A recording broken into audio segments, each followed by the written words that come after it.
Hello नमस्कार दोस्तों, आप सभी का एक बार फिर से नई क्लास में स्वागत है। दोस्तों आज की क्लास में हम एसएससी जीडी 2025 जीके जीएस के मोस्ट इंपॉर्टेंट क्वेश्चंस इस वीडियो में लेकर आए हैं। दोस्तों आप सभी के लिए वही क्वेश्चंस लिए हैं जो आपके एग्जाम के लिए इंपॉर्टेंट रह सकते हैं।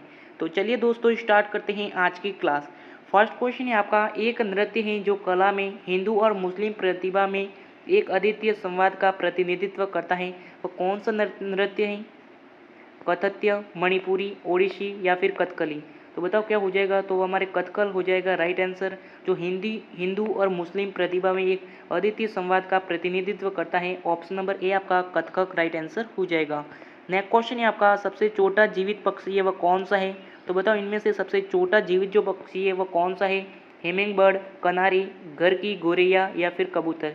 इनमें से सबसे छोटा जीवित पक्षी है वह कौन सा है? तो वो हमारा हमिंग बर्ड, यानी जो हमिंग बर्ड है वह सबसे छोटा जो जीवित पक्षी है। ऑप्शन नंबर ए आपका राइट आंसर हो जाएगा। नेक्स्ट क्वेश्चन है आपका, ओडिशा की सबसे बड़ी बैंक वाटर झील है वो कौन सी है?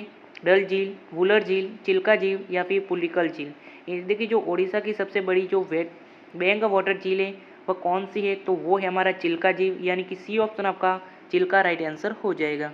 नेक्स्ट क्वेश्चन है आपका, भारत में 500 और 1000 मूल्य के नोट को कब से अमान्य घोषित किया गया? तो देखिए जो भारत में जो 500 और 1000 के नोट हैं उनको कब अमान्य घोषित किया गया था? 1998, 2019, 2016 या फिर 2001। तो किस वर्ष अमान्य घोषित किया गया था? तो वो हमारे 2016 में अमान्य घोषित किया गया था। सी ऑप्शन आपका 2016 राइट आंसर हो जाएगा।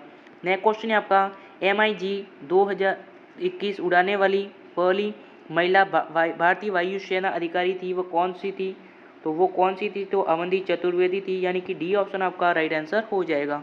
नेक्स्ट क्वेश्चन है आपका, निम्नलिखित में से कौन बहुकोशिकीय जानवर नहीं है? अमीबा, बिल्ली, मानव या फिर घोड़ा। इनमें से कौन सा बहुकोशिकीय जानवर नहीं है?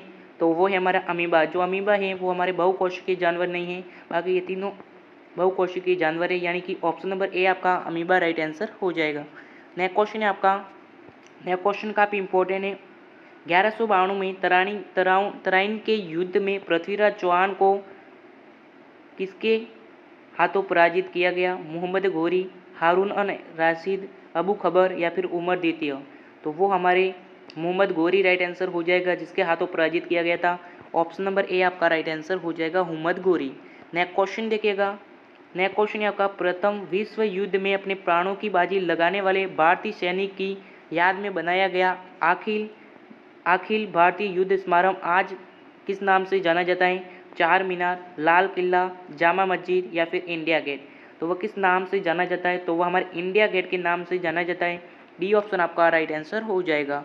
नेक्स्ट क्वेश्चन है आपका, भारत के स्वतंत्र होने के बाद हिंदी फिल्म भारतीय हॉकी की टीम पहले स्वर्ण पदक पर आधारित थी? लगान, SM धोनी, गोल्ड या फिर चक दे। तो वो हमारे गोल्ड पर आधारित थी, यानी कि सी ऑप्शन आपका राइट आंसर हो जाएगा। नेक्स्ट क्वेश्चन है आपका, नेक्स्ट क्वेश्चन देखिएगा, स्ट्राइट फ्रॉम द हार्ट पुस्तक के लेखक की पहचान करें, यानी जो इस पुस्तक के लेखक है वह कौन है? तो वो हमारे कपिल देव, जिन्होंने ये पुस्तक लिखी थी, यानी कि बी ऑप्शन आपका राइट आंसर हो जाएगा। नेक्स्ट क्वेश्चन है आपका, आधुनिक हिंदी का जनक किसे कहा माना जाता है? रामधरी दिनकर, भारतेंदु हरिश्चंद्र, जयशंकर प्रसाद या फिर सूर्यकांत त्रिपाठी निराला। इसमें से किसे हिंदी का जनक माना जाता है? तो किसे माना जाता है? तो वो हमारे भारतेंदु हरिश्चंद्र, यानी इन्हें जो है वो आधुनिक हिंदी का जनक माना जाता है। बी ऑप्शन आपका भारतेंदु हरिश्चंद्र राइट आंसर हो जाएगा। नेक्स्ट क्वेश्चन है आपका, जुकाम किसके द्वारा होता है? तो देखिए जुकाम है वह किसके द्वारा होता है? बैक्टीरिया द्वारा, प्रोटोजोआ द्वारा, कवक द्वारा या फिर वायरस द्वारा। तो देखिए जुकाम है वो हमारे वायरस के द्वारा होता है। डी ऑप्शन आपका वायरस राइट आंसर हो जाएगा। नेक्स्ट क्वेश्चन है आपका, मुगल काल में सरकारी भाषा कौन सी थी? उर्दू, अरबी, फारसी या फिर अरमाइक। तो देखिए जो मुगल काल में जो सरकारी भाषा थी वह कौन सी थी?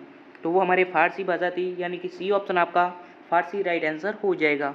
नेक्स्ट क्वेश्चन है आपका, नेक्स्ट क्वेश्चन देखिएगा, दुर्गापट स्टील प्लांट की स्थापना किस देश के सहयोग से किया गया था? जर्मनी, फ्रांस, पूर्व सैनिक संघ या फिर ब्रिटेन।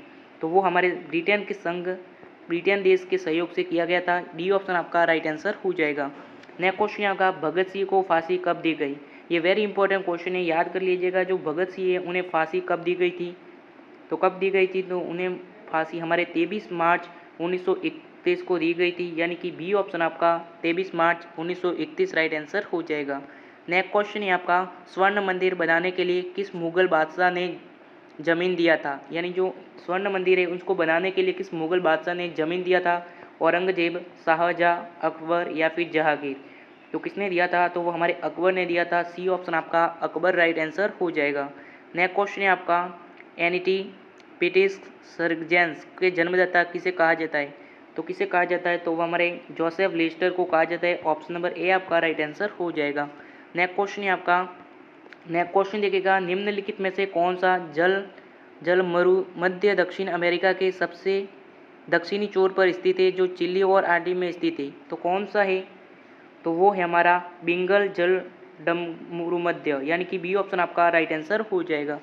नेक्स्ट क्वेश्चन है आपका, कुल लागत इनका योग है, यानी कुछ जो कुल लागत है वह किसका योग है? बताओ। तो देखिए जो कुल लागत है वो हमारे निश्चित लागत और परिवर्तनीय लागत का योग है। ऑप्शन नंबर ए आपका राइट आंसर हो जाएगा। नेक्स्ट क्वेश्चन है आपका, भारत का सबसे बड़ा व्यापारिक साझेदार है वह कौन सा है? चीन, यूएई, सिंगापुर या फिर यूनाइटेड स्टेट? तो देखिए जो भारत में सबसे बड़ा जो व्यापारिक साझेदार है वह कौन सा है? तो वो है हमारा चीन, जहाँ पर सबसे अधिक व्यापारिक होते हैं, यानी कि ऑप्शन नंबर ए आपका राइट आंसर हो जाएगा। नेक्स्ट क्वेश्चन है आपका, डॉक्टर आर के हजारी समिति किसके संबंधित है? तो देखिए जो डॉक्टर आर के हजारी है वह किसकी समिति किससे संबंधित है? तो किससे संबंधित है? तो वो हमारे औद्योगिक लाइसेंसिंग से संबंधित है। ऑप्शन नंबर ए आपका राइट आंसर हो जाएगा। नेक्स्ट क्वेश्चन है आपका, प्रकाश संश्लेषी समुद्री पादप किसकी गहराई तक पाए जाते हैं? तो देखिए जो प्रकाश संश्लेषी समुद्री पादप है वह कितनी गहराई तक पाए जाते हैं? तो कितनी गहराई तक पाए जाते हैं? तो वो हमारे 20 से 30 मीटर की गहराई तक पाए जाते हैं। ऑप्शन नंबर ए आपका राइट आंसर हो जाएगा। नेक्स्ट क्वेश्चन है आपका, वनस्पति संग्रहालय क्या होता है? तो देखिए जो वनस्पति संग्रहालय वो क्या होता है? तो वो हमारे पौधों के सूक्ष्म नमूनों का परीक्षण केंद्र, यानी कि डी ऑप्शन आपका राइट आंसर हो जाएगा। नेक्स्ट क्वेश्चन देखिएगा, दिल्ली के लाल किले का निर्माण किसने करवाया था? ये वेरी इंपॉर्टेंट क्वेश्चन है, आधे को याद भी नहीं होगा। जो दिल्ली का जो लाल किला है उसका निर्माण है वह किसने करवाया था? शाहजहाँ, अकबर, नूरजहाँ या फिर जहांगीर? तो वो किसने करवाया था? तो वो हमारे शाहजहाँ ने करवाया था। ऑप्शन नंबर ए आपका राइट आंसर हो जाएगा। नेक्स्ट क्वेश्चन है आपका, क्लाउडेव लेपर्स नेशनल पार्क किस प्रदेश में स्थित है? जम्मू कश्मीर, उत्तराखंड, सिक्किम या फिर त्रिपुरा?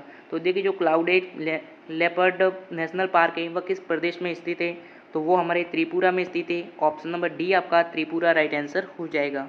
नेक्स्ट क्वेश्चन है आपका, डोलट्रम क्षेत्र किसे कहा जाता है? तो देखिए जो डोलट्रम क्षेत्र है वह किसे कहा जाता है? ध्रुवीय क्षेत्र, उपोष्णकटिबंधीय क्षेत्र, तापीय क्षेत्र या फिर भूमध्य रेखीय क्षेत्र? तो देखिए जो डोलट्रम क्षेत्र है वह किसे कहा जाता है? तो वो हमारे भूमध्य रेखीय क्षेत्र को कहा जाता है। डी ऑप्शन आपका राइट आंसर हो जाएगा। नेक्स्ट क्वेश्चन है आपका, नेक्स्ट क्वेश्चन देखिएगा, निम्नलिखित में से वे दो राज्य कौन से हैं जिसमें लौटते हुए मानसून के दौरान प्राय चक्रवात आते हैं? कर्नाटक और केरल, पंजाब और हरियाणा, बिहार और असम, आंध्र प्रदेश और उड़ीसा? तो क्या हो जाएगा? तो वो हमारे आंध्र प्रदेश और उड़ीसा राइट आंसर हो जाएगा, जिसमें लौटते हुए मानसून के दौरान प्राय चक्रवात आते हैं। डी ऑप्शन आपका राइट आंसर हो जाएगा। नेक्स्ट क्वेश्चन है आपका, बेगम हजरत महल भारत के निम्नलिखित में से किस विद्रोह से संबंधित है? तो किस विद्रोह से संबंधित है? तो वो हमारे सिपाही विद्रोह 1857 के विद्रोह से संबंधित है। डी ऑप्शन आपका राइट आंसर हो जाएगा। नेक्स्ट क्वेश्चन है आपका, भारत का सबसे महत्वपूर्ण थोक आयन वस्तु है वह कौन सी है? पेट्रोलियम, सोना, खाद्य पदार्थ या फिर सॉफ्टवेयर? तो देखिए जो भारत में सबसे महत्वपूर्ण जो थोक आयात वस्तु है वह कौन सी है? तो वो है हमारा पेट्रोलियम, यानी कि ऑप्शन नंबर ए आपका राइट आंसर हो जाएगा। जो भारत का सबसे महत्वपूर्ण थोक आयात वस्तु है वो हमारे पेट्रोलियम। नेक्स्ट क्वेश्चन है आपका, एचडीएफसी बैंक की स्थापना कब हुई थी? ये वेरी इंपॉर्टेंट क्वेश्चन है। जो एचडीएफसी बैंक है उसकी स्थापना है वो कब हुई थी? तो देखिए जो एचडीएफसी बैंक है उसकी स्थापना 1994 में हुई थी, यानी सी ऑप्शन आपका 1994 राइट आंसर हो जाएगा। तो दोस्तों आज की क्लास यही समाप्त करते हैं। क्लास कैसी लगी कमेंट जरूर कीजिएगा, और अभी तक चैनल को सब्सक्राइब नहीं किया तो सब्सक्राइब करके अपने सभी मित्रों के साथ ये वीडियो शेयर कीजिएगा। और मिलेंगे नए वीडियो के साथ, तब तक के लिए जय हिंद जय भारत।